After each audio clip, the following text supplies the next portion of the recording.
Ave Maria Puríssima, sem pecado concebida. Vamos hoje a mais uma catequese nossa, pedindo a Nosso Senhor que nos dê luz e discernimento para conseguir compreender as coisas do alto e conhecer um pouco da grande misericórdia de Deus que Ele operou para conosco na encarnação de Seu Filho unigênito, por obra do Espírito Santo, neste estudo do terceiro artigo do Credo. Creio, perdão, que foi concebido pelo poder do Espírito Santo, nasceu de Maria Virgem. Em nome do Padre, do Filho e do Espírito Santo. Amém. Ave Maria, cheia de graça, o Senhor é convosco. Bendita sois vós entre as mulheres. Bendito é o fruto de vosso ventre, Jesus. Santa Maria, Mãe de Deus, rogai por nós, pecadores, agora e na hora de nossa morte. Amém. Louvado seja nosso Senhor Jesus Cristo, para sempre seja louvado, e nossa Mãe Maria Santíssima. Com sua mãe. Bom, vamos agora a tratar sobre este ponto. Nós vimos no artigo anterior, só um minuto, perdão. Nós vimos no artigo anterior sobre a pessoa de Cristo, a união hipostática que é em Cristo, sobre a unidade de humanidade e divindade na única pessoa de Cristo. Falamos longamente disto para aprimorar o nosso amor pelo Verbo encarnado. Agora vamos falar um pouco sobre a importância de como se procedeu isso.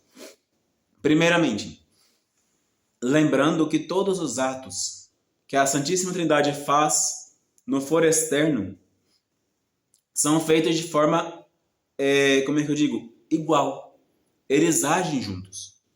Não é o Pai que age sozinho, não é o Filho que age sozinho, tampouco é o Espírito Santo que age sozinho. Os três agem de comum acordo em tudo aquilo que fazem. Mas, é claro, algumas coisas são atribuídas a cada pessoa distinta. E algumas coisas, em particular, são feitas de forma diferente na Santíssima Trindade. Porque o Pai não se encarnou, o Espírito Santo não se encarnou. Somente quem se encarnou foi o Filho. O Pai não desceu sobre a Virgem Maria lhe cobrindo com a sua sombra, mas quem lhe cobriu foi o Espírito Santo. O Pai, neste ato da encarnação do Verbo, teve um mandato. Ordenou o Espírito Santo a proceder à sua sombra sobre a Virgem Maria, a expirar sua sombra sobre a Virgem Maria, e ao Filho ordenou que se encarnasse no seio dela. Assim, as três pessoas agiram em comum acordo. Assim agiram durante toda a vida de Cristo sobre a terra. Assim agiram em cada um dos santos. Tudo que o Pai faz, o Filho faz e o Espírito Santo faz. Mas algumas obras são atribuídas em particular a cada um deles. Como a criação é atribuída ao Pai, por causa da onipotência que é atribuída ao Pai. A redenção é atribuída ao Filho, por causa da encarnação, bem como a inspiração dos profetas e a inspiração dos apóstolos também é atribuída de certa forma ao Filho, porque é a divina sabedoria. E a mensagem transmitida e também a vivificação da mensagem é atribuída ao Espírito Santo, porque é um sinal de bondade. Agora, em específico, a encarnação do Verbo, ela é um sinal de bondade. Por isso que é atribuído ao Espírito Santo. O Espírito Santo, ele é atribuído à bondade.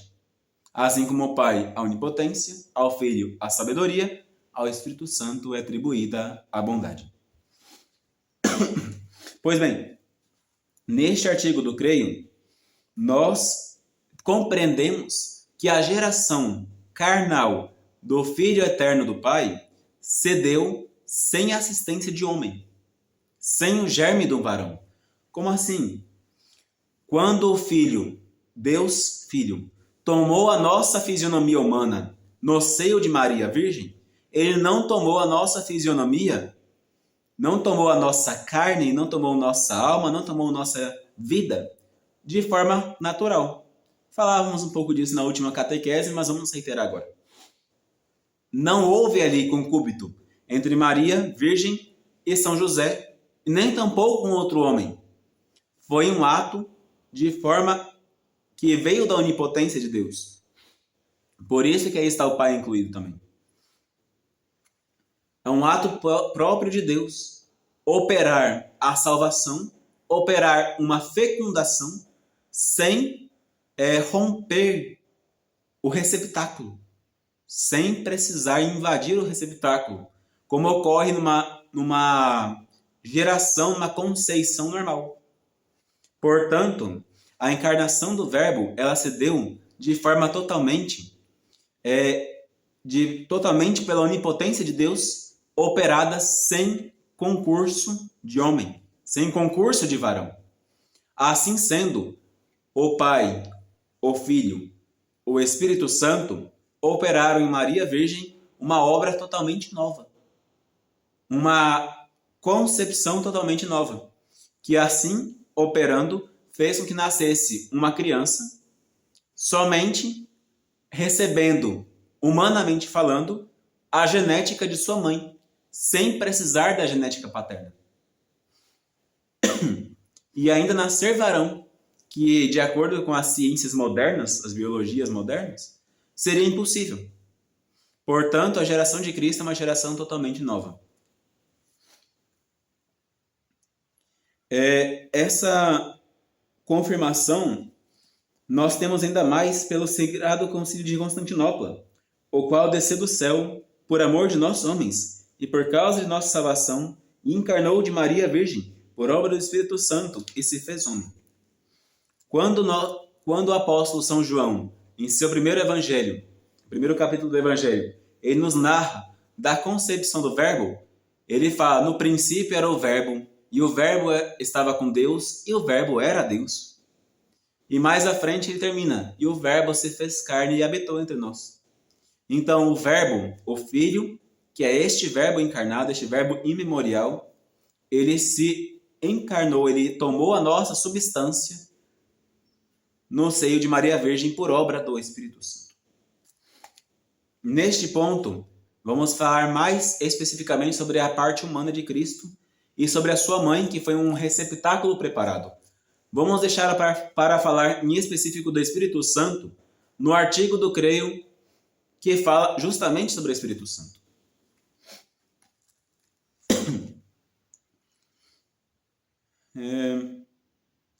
Vamos agora falar sobre a concepção. Essa concepção de Cristo no seio de Maria Virgem, ela foi uma concepção, como eu disse, virginal. Não teve concurso de varão. Foi uma concepção 100% virginal. Maria Virgem, sem contato com o homem, sem conhecer o homem, teve um filho. Este filho cresceu em seu ventre, em sabedoria, estatura e graça. Ele tinha uma alma humana normal. Esta alma era informada num corpo. Este corpo e esta alma receberam ambos em plenitude a divindade, não como nós recebemos. O nascimento de Cristo não é um nascimento adotivo, igual ao nosso. Nós, quando somos batizados, nós recebemos de Deus, recebemos de Deus uma adoção filial. Jesus Cristo não é adotivo. Jesus Cristo é filho natural de Deus. Esse nascimento natural de Cristo sobrepuja todos os limites humanos. Em Jesus Cristo havia sim um corpo perfeito, um homem perfeito, uma alma perfeita que fez um só ser perfeito. Corpo, alma, este corpo e esta alma perfeitos receberam em plenitude a divindade. E essa divindade se associou àquela humanidade, não desfazendo a humanidade e nem perdendo a divindade. Há muitos protestantes hoje, muitas pessoas hoje, que creem que quando Jesus Cristo encarnou, a divindade desapareceu, se aniquilou. Não. Em Jesus Cristo tinha a plenitude da divindade. Aqui na terra e também no céu. Outros dizem que quando Jesus Cristo ele assumiu a nossa humanidade, a humanidade desapareceu, ficando só a divindade. Tampouco. Porque se ele tivesse perdido a humanidade, não poderia sofrer, nem morrer. Mas sim, foi um acaso extraordinário. Por causa que o nascimento de Cristo, este nascimento não, esta concepção e o nascimento subsequente, consequente dessa concepção não trouxe nenhum detrimento para a virgindade de Maria. E tem um motivo para isso. Primeiro, qual mistério? Só um minuto. Qual mistério haveria na concepção de um Deus em uma mulher virgem, se depois dessa concepção, na hora do parto, ela perdesse a virgindade? Acontece isso com outras mulheres também. É muito normal a mulher não perder a virgindade antes da concepção, antes do parto, mas depois do parto perde. Já aconteceu, teve um caso um dia desses aqui em Pernambuco, no Brasil, ou em São Paulo, não sei onde é que foi numa favela, que algumas moças engravidaram virgens, com um ímen perfeito. Mas Nosso Senhor, logo depois que elas tiveram uma criança, que foi em parto normal, o ímen se rompeu. Não tem novidade nisso. Não há novidade numa virgem perder a virgindade quando parir, pelo menos. Ela pode perder a virgindade antes, mas só que tem que perder a virgindade necessariamente depois. E daqui vem o texto de Isaías. Uma virgem conceberá e dará à luz um filho. Qual é a novidade na virgem conceber? Nenhuma. Não tem novidade numa virgem conceber. Uma mulher vai, casa com um homem, o homem lá faz o menino. Perdeu a virgindade e ganhou o menino.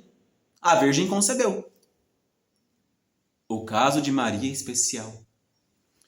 A Virgem Bendita, ela teve uma graça especial de, antes do parto, engravidar virgem. Depois, durante o parto, permanecer virgem. Assim como, é um exemplo muito interessante dos santos, assim como a luz ultrapassa um vidro duro, um vidro perfeito, um vidro que não tem abertura, ultrapassa aquele vidro, sai do outro lado, sem quebrar, sem manchar, sem trincar o vidro, nada acontece com o vidro. A luz simplesmente passa por ele. Assim, durante o parto, Maria ela permaneceu virgem para poder corroborar este mistério dessa encarnação deste verbo. Porque se ela perdesse a virgindade durante o parto, já não seria mais Cristo que nasceu, mas seria um homem qualquer. Entendem? Compreendem a situação? É por isso que a Maria, Nossa Senhora, ela teve esse privilégio. Não é uma coisa normal, simplesmente. É um privilégio de ser mãe conservando a virgindade. Daqui entra a terceira parte, virgem depois do parto. Muitos atacam Nossa Senhora, atacam a Igreja Católica, atacam os padres, dizendo que os padres, os bispos, os pastores da Santa Igreja, eles impõem que Nossa Senhora permaneceu virgem depois do parto. Não. O padre não está impondo isso. É uma verdade. O próprio Cristo fez saber disso. Cristo mesmo instituiu uma lei. Desta lei, nós podemos conhecer que a Virgem Maria não teve filhos depois do parto. Basta olharmos no Evangelho de São João. Não vou ficar aqui mexendo no capítulo e versículo por causa que os senhores vão saber. No Evangelho de João, tem uma parte que Nosso Senhor entrega para um homem a sua mãe. Jesus Cristo criou a lei. No Antigo Testamento, Deus Pai, Filho e Espírito Santo criou a lei mosaica para poder dar cabimento a Cristo. Toda a lei mosaica ela é voltada para Cristo. Por isso que os protestantes se enganam muito e as pessoas, de modo geral, se enganam muito ao ler a Sagrada Escritura a partir do Antigo Testamento. Por causa que elas leem a Sagrada Escritura no sentido humano. Não pode se ler a Sagrada Escritura no sentido humano. Tem que ler a Sagrada Escritura no sentido do Evangelho, que é Cristo. Aí nós temos que ler tudo na Sagrada Escritura, Antigo e Novo Testamento, com vistas em Cristo. Portanto, a lei foi criada para Cristo. No alto da cruz, Jesus Cristo, moribundo, Se tivesse a ruma de irmãos que dizia que tinha, ele não haveria de entregar a sua mãe aos cuidados de ninguém, mas deixaria ao cuidado de seus irmãos. Se seu pai adotivo estava morto, não tinha outra pessoa, a viúva, de acordo com a antiga aliança, a antiga lei, deveria ficar aos cuidados dos filhos. Se o filho morresse e deixasse a viúva ficava desamparada. Simples assim, era a lei. A menos que o filho deixasse em testamento a sua mãe para outra pessoa cuidar dela. Eis que Jesus Cristo, do alto da cruz, entregou Maria, virgem, como mãe de São João. João, filho de Zebedeu, filho de Maria Salomé. Não tinha parentesco, afora não tinha um parentesco tão próximo de Cristo. Claro, tem alguns apócrifos que dizem que Maria Salomé era irmã de Nossa Senhora. Até aí não vamos entrar nesse critério. Mas vamos entrar no critério de que eles não eram irmãos de sangue. Eles não eram filhos da mesma mãe. Se fossem filhos da mesma mãe, eles teriam sido entregues se ele teria sido entregue de forma normal, sem precisar passar isso como testamento. Mas foi dado como testamento. O testamento da cruz. Mulher, eis teu filho, filho, eis tua mãe. É um testamento que não poderia ser dado se tivesse outros irmãos. Ou outras irmãs mesmo, porque as irmãs poderiam casar com o varão e o varão ser o novo filho da mulher, da viúva. Simples assim, mas não tinha. Portanto, a virgindade de Nossa Senhora, ela veio antes do parto, na conceição de Jesus Cristo, durante o parto, sem o rompimento do ímen, depois do parto, permanecendo virgem, para corroborar o mistério. Não é por causa dela mesma que a Igreja Católica definiu o dogma da virgindade perpétua. Não é por causa de Maria mesma. Não é por causa de Nossa Senhora em si mesma. É por causa de Cristo. É para corroborar o mistério do crucificado. O crucificado que é Deus. Portanto, essa concepção de Maria Virgem, ela tem um sentido cristocêntrico. Tudo na igreja, ela é cristocêntrica. É voltado para Cristo no meio. Voltado para Cristo, voltamos-nos para Deus. Porque Cristo é Deus. Simples assim. E a igreja, ela é uma sociedade simples. Porque Deus é simples. Deus não seria simples se não fizesse coisas maravilhosas que não faz.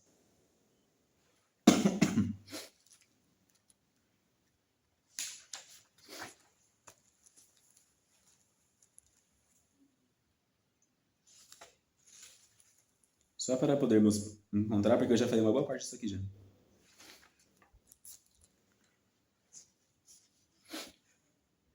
Pronto.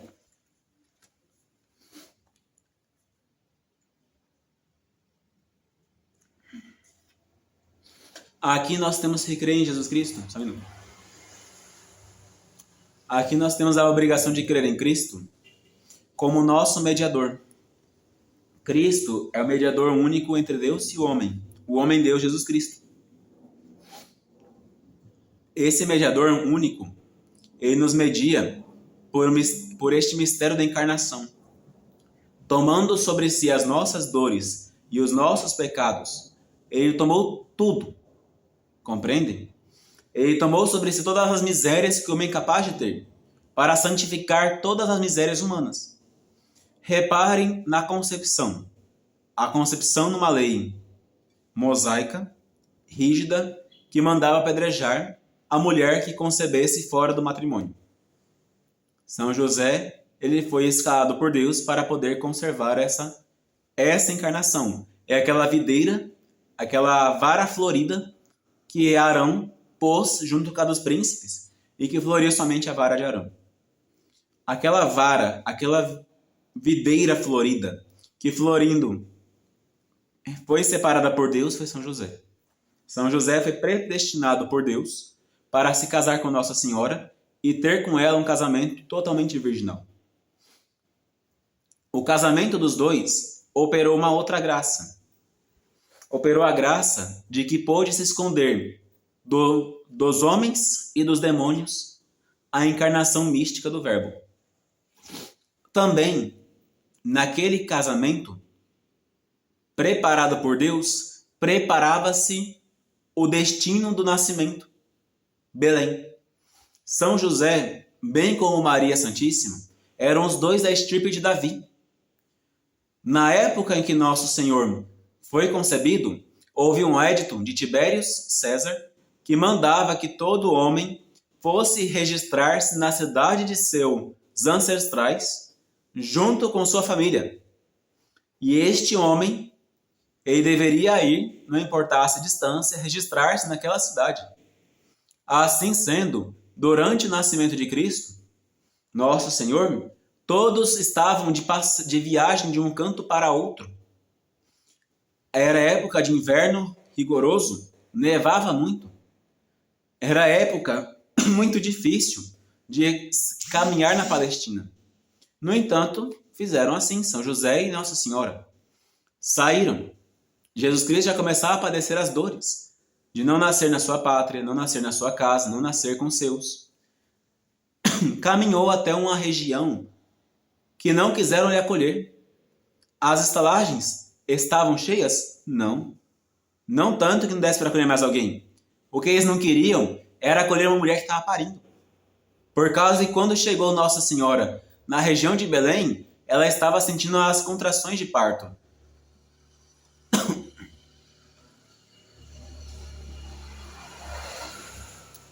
Quando eu digo contrações, não quero entender dores. Ela não sentiu dores de parto.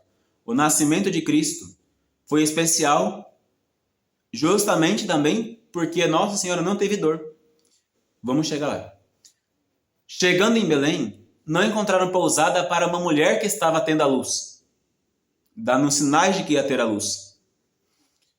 Foi exposto, então, não um local confortável, foi exposto um presépio, não sei como é que eu poderia dizer uma palavra que nós não entendemos, um celeiro, pronto. Um celeiro aberto sem paredes, onde só se punha animais, cabritos, bodes, ovelhas, bois, jumentos.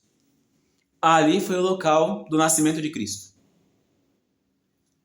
Já estava meio que predito no Antigo Testamento sobre isso, que ele seria desprezado nesse nascimento, por causa que ninguém queria acolher uma mulher que ia dar à luz naquele momento. Eis que Nosso Senhor nasceu numa pobreza tão penuriosa, que ele nasceu, logo depois de nascer, foi posto numa manjedoura. Aqui eu falei que Nossa Senhora não teve dores de parto. Porque naquele momento, ninguém queria acolher uma mulher grávida que ia dar à luz. Naquele momento, não pensem que uma mulher naquela altura da madrugada, porque reparem bem, somente os pastores estavam vigiando a hora do nascimento de Cristo, de acordo com o Evangelho. Uma hora que talvez fosse próximo de meia-noite, uma hora da manhã, uma hora tardia. Eis que não haveria uma mulher que pudesse ajudar num parto. Não pensem que haveria uma mulher que ia ajudar uma desconhecida num parto. Dentro de um estábulo, sem conforto. Se não quis acolher nem na casa, quem dirá no estábulo ia ajudar a parir. Na época não tinha médico, não tinha obstetra, não tinha técnica obstetrícia, não tinha essas pancadas de hospitais que temos aqui no mundo hoje, muito menos no Brasil. Não tinha nem hospital praticamente na época, que os médicos atendiam em casa.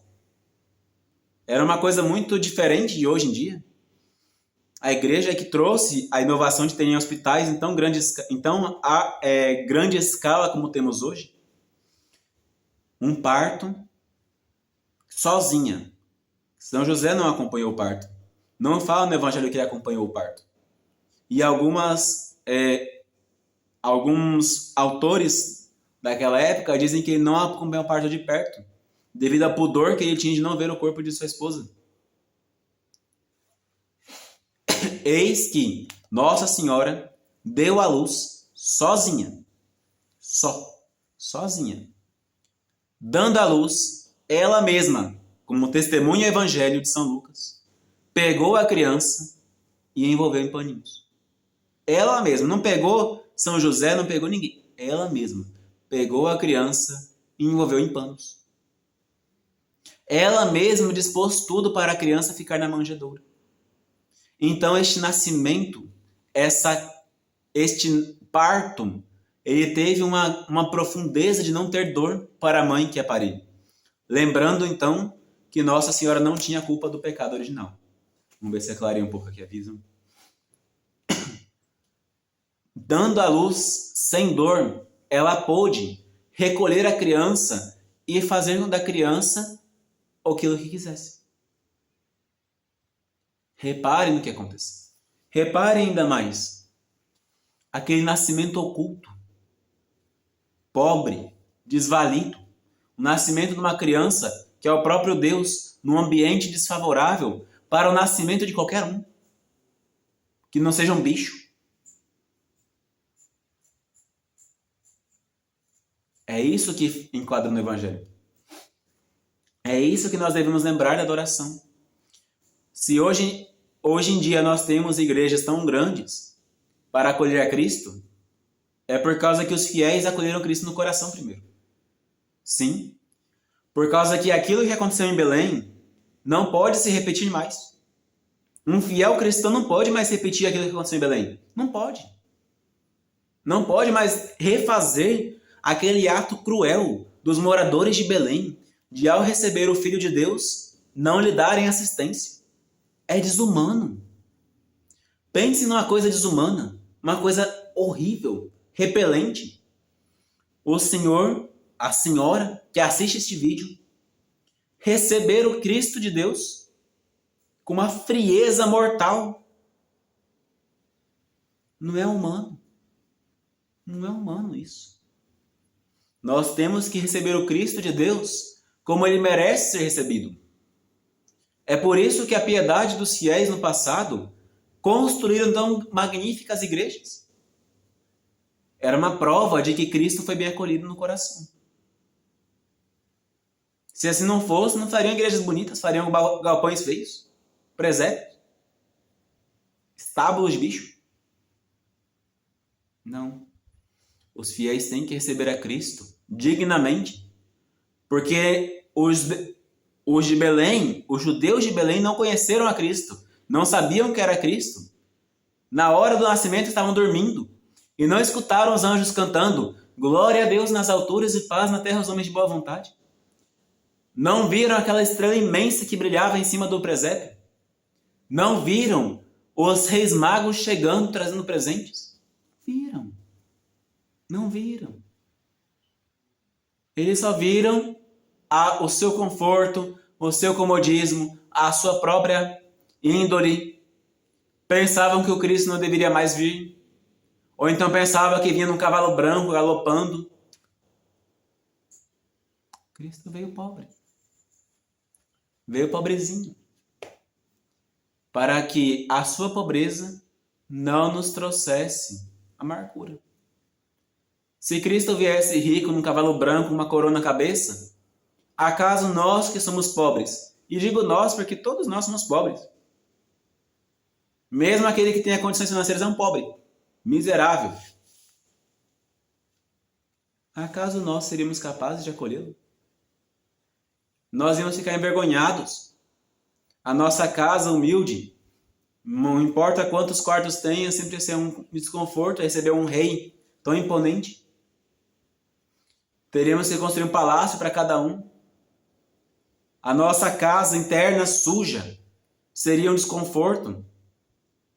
Mas Cristo veio pobrezinho para facilitar a sua entrada em nossos corações. Aqui entra o mistério também de Maria Virgem, por causa que as profecias diziam que ele viria pobrezinho. Por causa que uma virgem pobre, um varão pobre que acompanhava esta virgem, e uma criança pobre que não tinha onde cair viva, que morto, todos nós caímos todo canto. Mortos, todos nós caímos todo canto. Aquela criança pobrezinha, ela se fez pobrezinha para encontrar acolhida em nossos corações. Ela se fez pobrezinha para encontrar acolhida em nossos corações. E nasceu uma mãe pura. Nossa Senhora da estirpe de Davi. Pensem, ela era para ser rica. Nosso Senhor destinava tudo.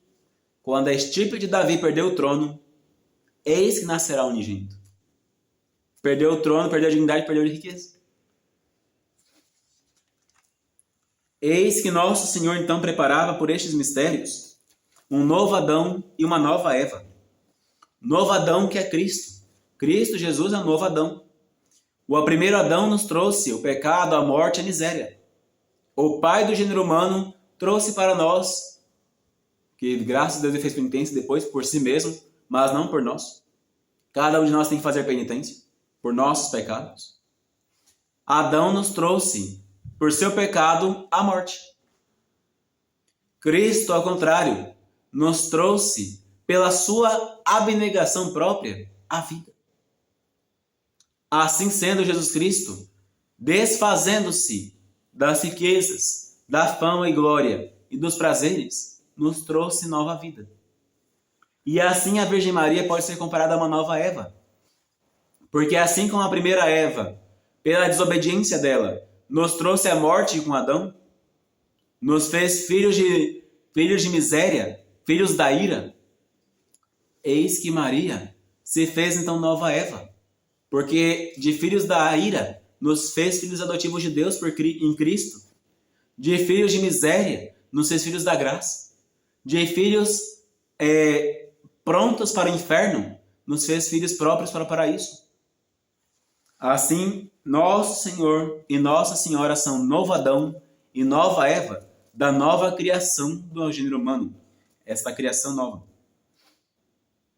E estes mistérios nos despertam gratidão. Gratidão perante Deus, que se tomou a nossa natureza, sofreu as nossas dores, padeceu uma morte humilhante. Não pensem que a morte da cruz é somente uma morte qualquer, é uma morte humilhante.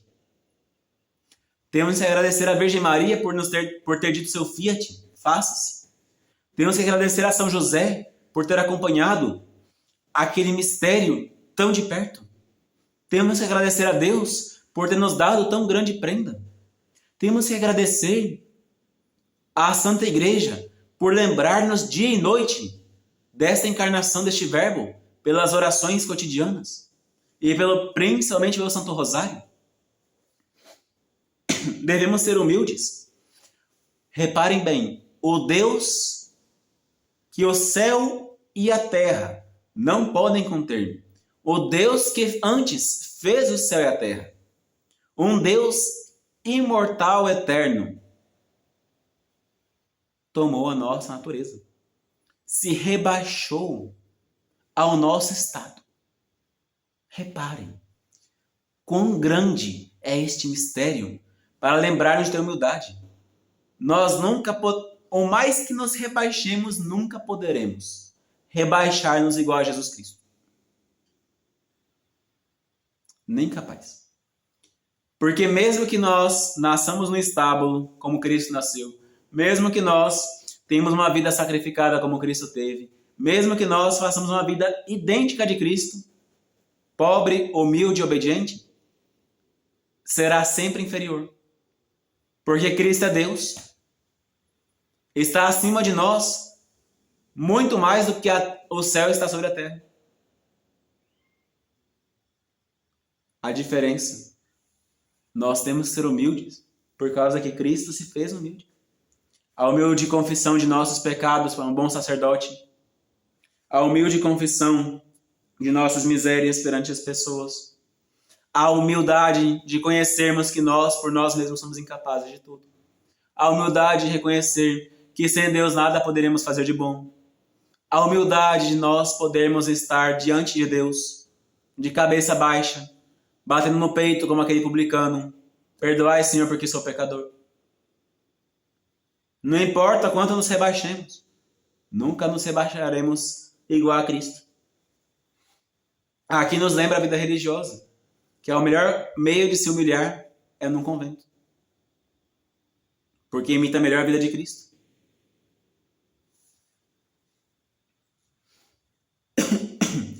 Nós temos que imitar a Jesus Cristo em todos os seus meios, por causa que ele se fez imitável. Enquanto Deus não podia ser imitado. Enquanto Deus lá no céu, longe de nós, não podia ser imitado. Eis que o Deus fez carne, habitou entre nós.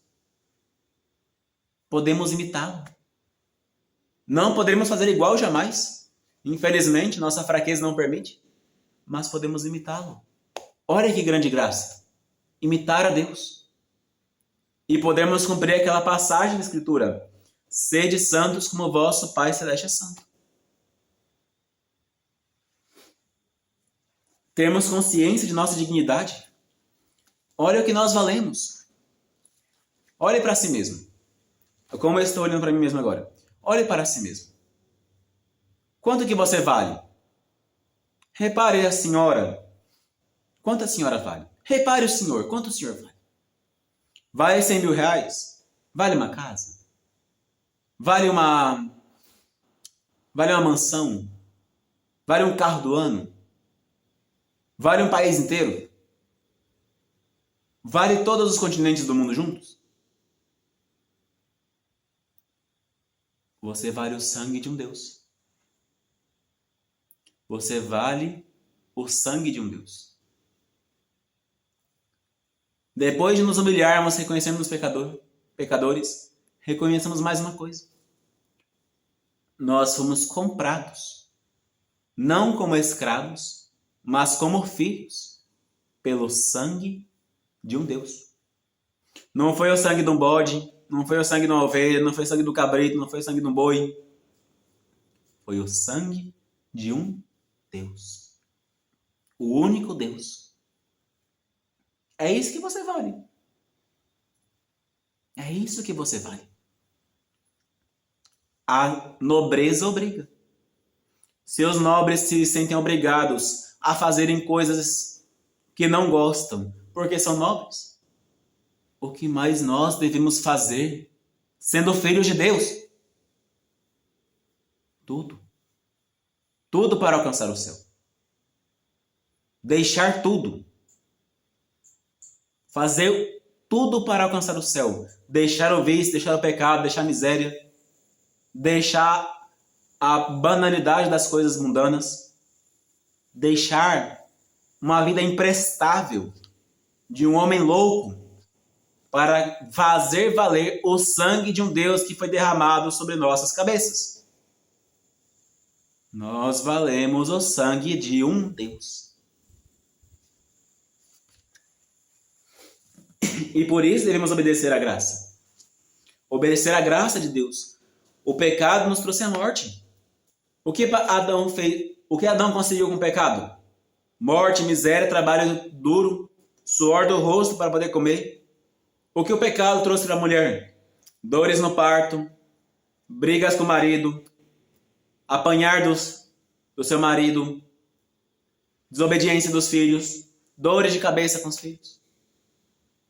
O que a graça traz para Cristo, com Cristo? Traz total conformidade com a vontade de Deus. Não vale a pena a obediência a esta graça que nos veio por meio da encarnação do Verbo? Desejar uma vida nova. Se você bebe treloucadamente, ao ponto de não conseguir nem andar direito sem tombar, deixe isso pelo sangue de Cristo. Se você fuma, ao ponto de não ganhar mais nada, deixe isso pelo sangue de Cristo que é derramado por ti. Se você tem uma vida impura, que lhe faz viver como um bicho, um porco no chiqueiro, deixe essa vida impura. Se você vive uma vida atrás de fama e de glória e de bens perecíveis do mundo, deixa disso por causa de Cristo. Por causa que o sangue de Cristo foi derramado sobre a tua cabeça. Busque a Deus enquanto tens tempo. Busque a graça enquanto tens tempo. É isso que Jesus Cristo nos pede. Nós temos que identificar-nos com Cristo. Levar uma vida nova em Cristo. Buscar a Cristo, imitar a Cristo, viver em Cristo. Morrer em Cristo. Tudo fazer em Cristo. A água do batismo que foi derramada em nossas cabeças, ela não é simples água. É água e sangue. A água natural, o sangue espiritual de Cristo que morreu na cruz por nós. Sim, eu sei, vocês vão dizer, o padre está adiantando o catecismo. Não, o padre está falando isso certo. Porque, afinal de contas, a humanidade de Cristo, que se fez pobrezinho, que se fez um exilado, se fez mendigo, se fez uma pessoa vil, nós temos que seguir como cristãos. Lembra que eu falei na última catequese? O ser cristão não é sozinho escutar a palavra de Cristo, é pô-la em prática. Viver Cristo. Como dizia o apóstolo São Paulo, para mim viver é Cristo. Viver é Cristo. Nós temos que fazer o possível para conformar as nossas ações, os nossos rogos em Cristo. Quando chegarmos na parte da oração, falaremos o meio de fazer isso. Ave Maria Puríssima, sem pecado concebida. Em nome do Padre, e do Filho, e do Espírito Santo. Amém.